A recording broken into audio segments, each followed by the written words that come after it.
Well, hello there. My name is Andrew Dawson of the Andar Nation, and I'm here to play Crusader Kings 2. However, this is a mod, as you can see. This is not medieval Europe. In fact, this is the future of America. After the End is the name of the mod. It is version 0.9, and I have noticed it will occasionally crash.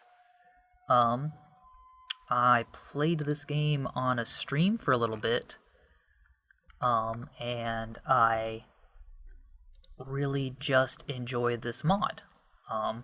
One, because it's cool to play Crusader Kings in North America, and it also extends down to the northern parts of South America.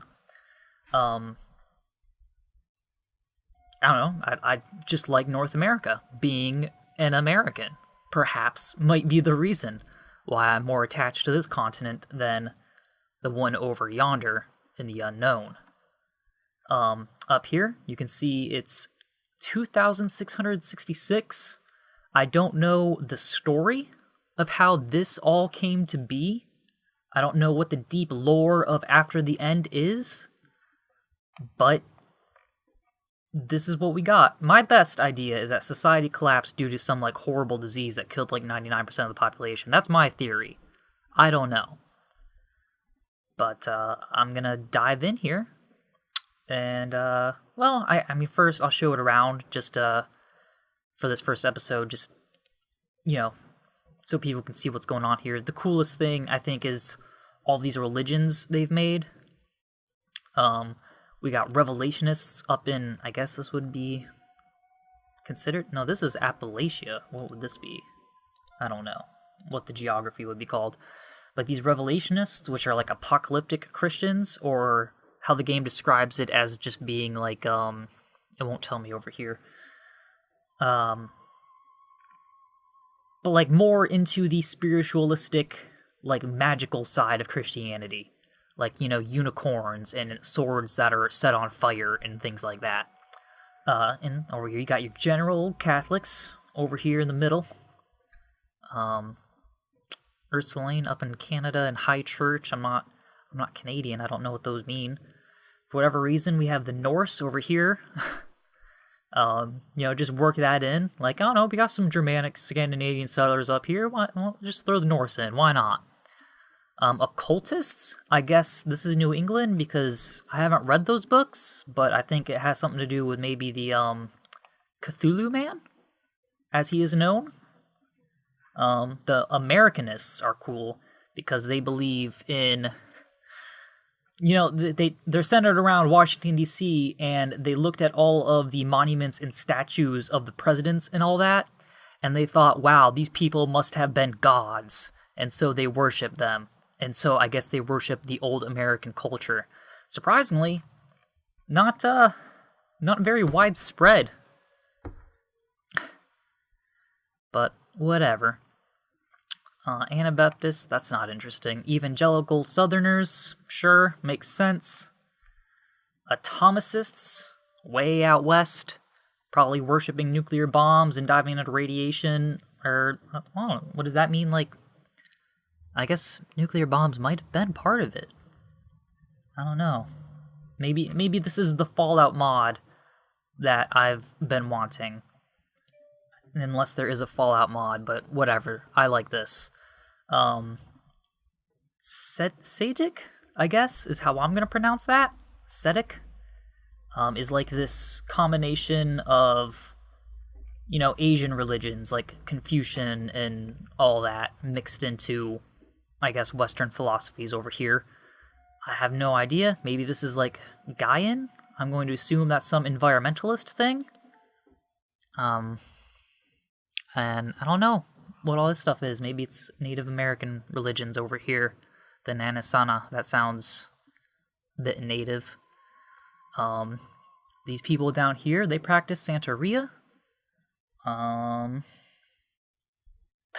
The Falling Star religion. Okay, I'm gonna have to read this stuff at a later time. We need to get started. Because I'm gonna play as the most interesting religion, the Rust Cultists. They are a pagan religion in the game. I do believe they're all feudal, though. Tribal nations are elsewhere, as you can see here. For whatever reason, California follows ICTA, but, you know, mods are mods. They gotta work with what they got. And, the Rust Cultists are cool, because, as you can see, they take place in the Rust Belt, and they see all these great factories and industrial centers, and they see and know that they were centers where things were made and produced. Like, humanity created stuff here. They became as gods, and as such, they worship factories and industrialization. And, you know, personally, I'm from the Rust Belt area. I am also a big fan of industry. Just, I don't know, the basic concept of big factories that do big, dumb, like, mass production of stuff. So yeah, you know, pollution is, you know, unfortunate, but, you know, you do what you do. So yeah, I'm going to play as, Niagara, which is my home area. Technically, I would probably be from this Genesee area or Upper Allegheny, because my home city of Salamanca, New York was somewhere on this river. So I'm actually going to pretend, you know, it's actually probably over here, but I'm going to pretend Salamanca is over here, on the border of Chautauqua, inside the Niagara territory.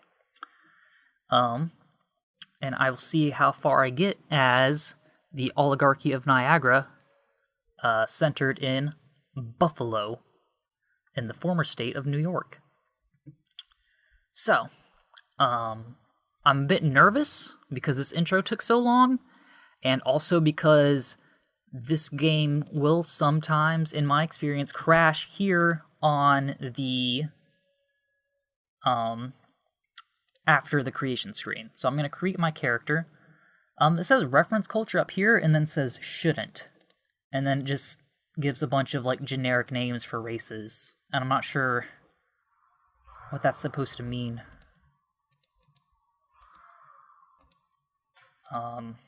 Brown. Anyway. We would be in the Dutch, I guess is how you'd say that. The Rostman. I'm not sure what that means. And I'm just gonna hit random a few times. See if I can get a handsome man in there.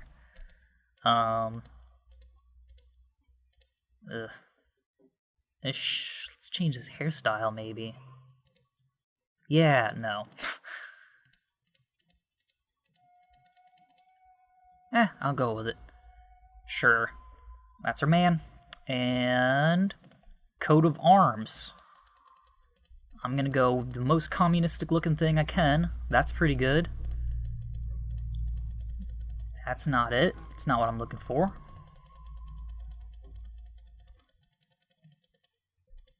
Sorry, my mouse is like right next to my mic, so that might be annoying. I'll tone it down a little bit. Yeah, I think I'll go with that. And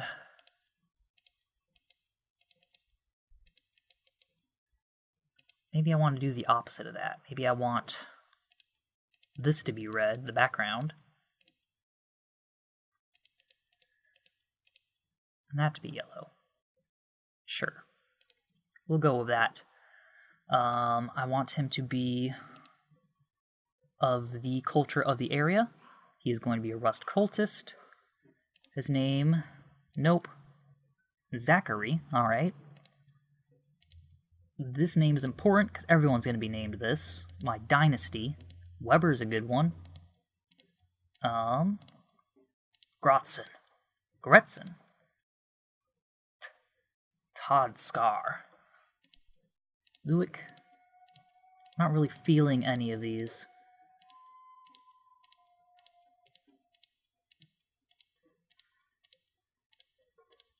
Steelheart. Was that what that was? I'm going through these too fast. Teller. No. Weber. I'm gonna go with Weber. That's the first one that caught my eye. Um, let's see.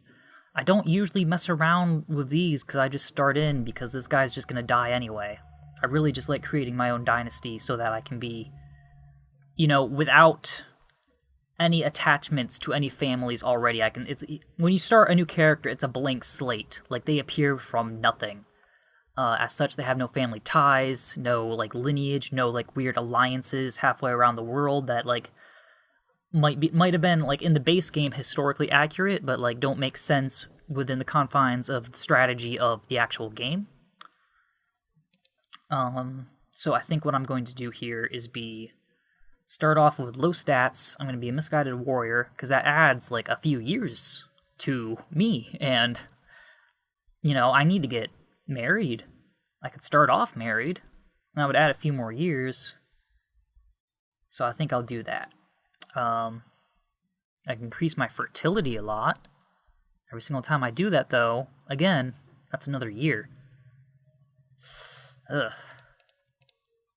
Well, let's see what I can do with the traits. A legitimized bastard would reduce 1 year. You know what? Since we do come from nothing, maybe I'll just say that. I am attractive. Should I be lustful? That's a 0. It gives me +1 intrigue and +20% fertility. Why wouldn't I do that? Cruel gives it 0. I get +10%, -5. That's tempting. -1 to diplomacy, though. That's a bit much. I like the intrigue, though. Since I'm already good at intrigue and, like, not good at diplomacy, it seems. Yeah, I think I'll just go with a legitimized bastard who is lustful and is married. And what else? I don't know. I'll balance out the diplomacy and can I be a little bit better? Like, what would be 7 years just for +3 when I can just add 3 and that would only be 3 years? Like, see? That's not so bad. I don't know, how much is... Misguided warrior is 5 years, so yeah, I think that's good. Yeah, why not? I'll be a 27-year-old. I'm okay at war. And it doesn't say I can have children up here. I can't make children. Okay. This is the character we're going with. And a moment of truth. Will this game crash? Again, 0.9 version. Okay, yeah, we have to have rules.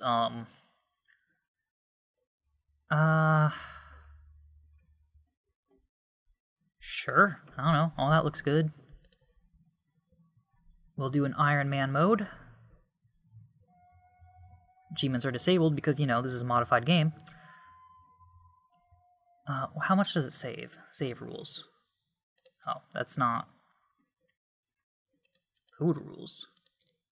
Oh, that's, the rules here. These are the rules.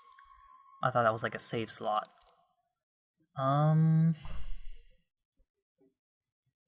That subsection of rules. I haven't played this game a lot since they introduced this stuff. I guess there are invasions, like how in the regular game there would be Mongolians and steppe nomads. It looks like the British can invade, the Brazilians can invade, and I guess these are Russians, maybe? I don't know.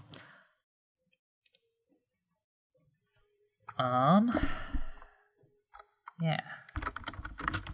Let's get rusty.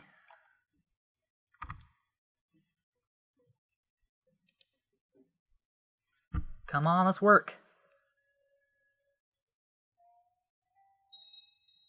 Alright, well that's exciting. Welcome to Crusader Kings 2. What is this, like 15 minutes in? Yeah, 15 minutes in, and we're starting to play the game. Okay, so as the oligarch of Niagara, which I think that means I am a Duke level.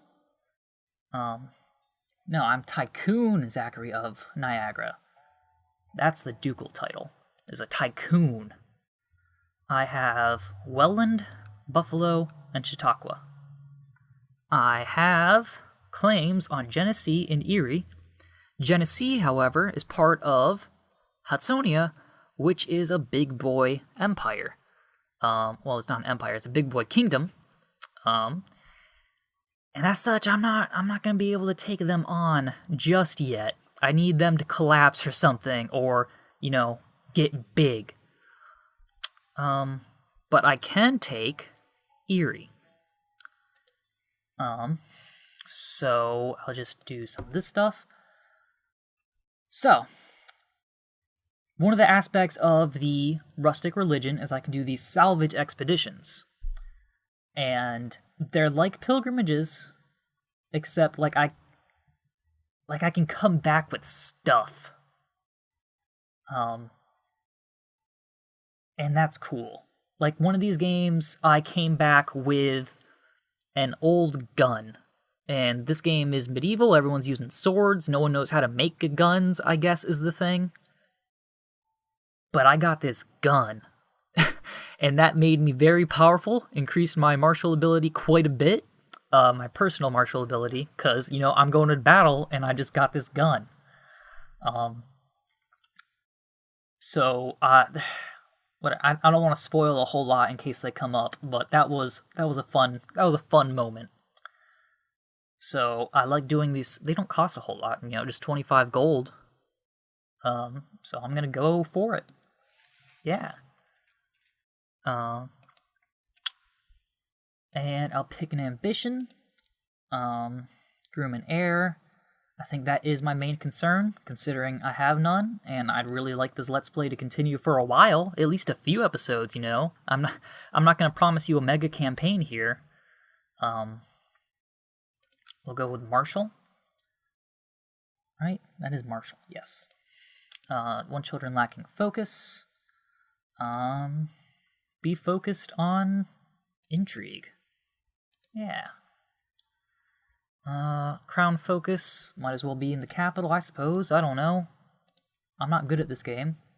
Recruit a physician? Recruit a court physician, not record a physician. Because there are plagues and I'll get sick. No societies. Alright, so my overall goal, as we are a pagan religion by the game's rule set, which means we are not organized, I can't do a lot of things like change secession laws. The most powerful son of the ruler succeeds, though other powerful sons are likely to intervene. It looks like we don't actually have anything to change to, so I'm not sure. Either way, whatever the benefits might be, we need to reform the Rust cultist religion into an actual, respected, organized church. To do that, we're going to need these 3 holy sites. There are 5 holy sites. I could have any 3 of them, but this one is all the way over here. Hudsonia is probably going to take that over by the time I declare war on New York. And the other one's just way over here. That's kind of awkward geographically. Let's see. It's in... Never mind, it's not that far away. Chicago. I don't know, that might be a bit easier to get to. We'll see where the cards lie. Mostly, though, I want Pittsburgh. I want Cuyahoga, which would be Cleveland, and Detroit. Those are the 3 cities I want to get. So, special minor titles, designated regent. What does my wife do? Okay, she's lustful too. We're gonna have some fun. And she's attractive? Oh my, she's pretty cool. High stewardship. She's greedy. What does this mean? Character scholarly? Yeah, she's awesome. Good job, me. We will have fine children, I'm sure. Whose child was I picking a thing for? That's weird. Anyway, What's our military looking like? We have our full military. This guy's just gonna... I can't do... I don't want to... Do I want to do de jure? Do I want to do subjugation?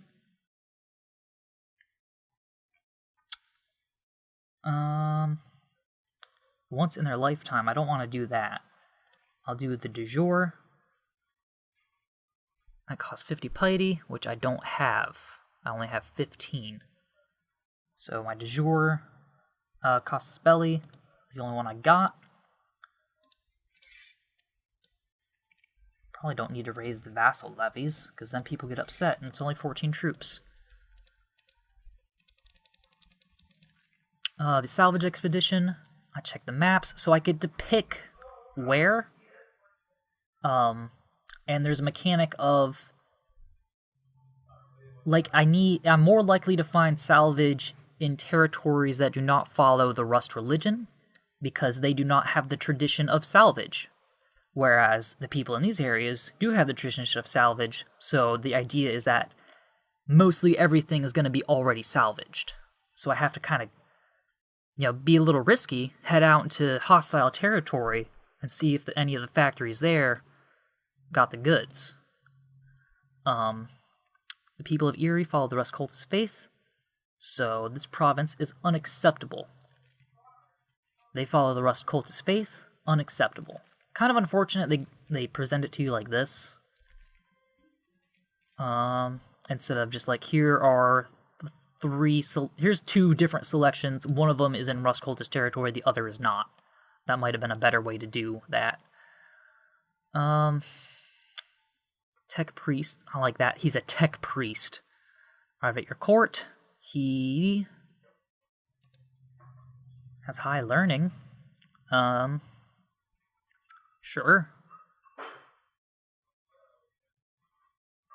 Why would we...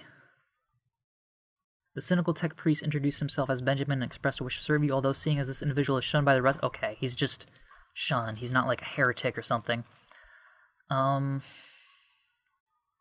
Yeah, this province will be my destination. I will go to Rochester. I can get... this is like protection in case there's a problem, and in my experience, there usually isn't. This is usually a pretty safe thing to do. Set out with my men. He is my regent. And this happens, in my experience, like every single time. There's a collapse of the wooden reinforcement beams.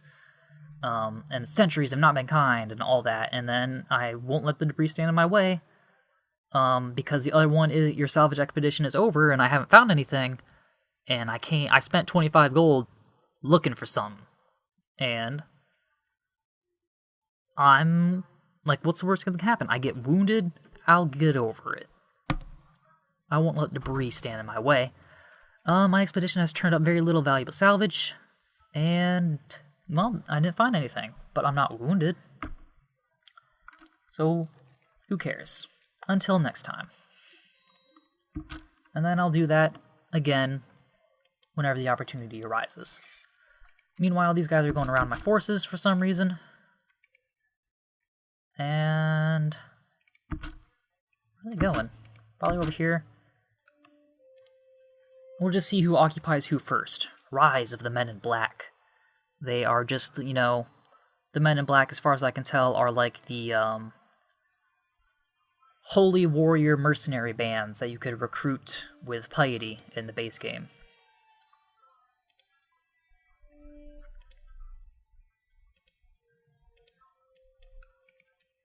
Well, no, I already moved him. We fight, and I get better at territory. The terrain around here is... well, these are plains, these are hills. I feel like most of the territory around here is going to be rough.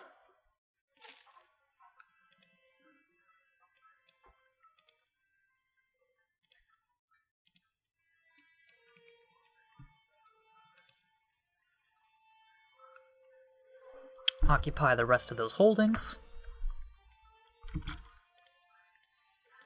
He will want peace, and I will enforce those demands. And this is now mine.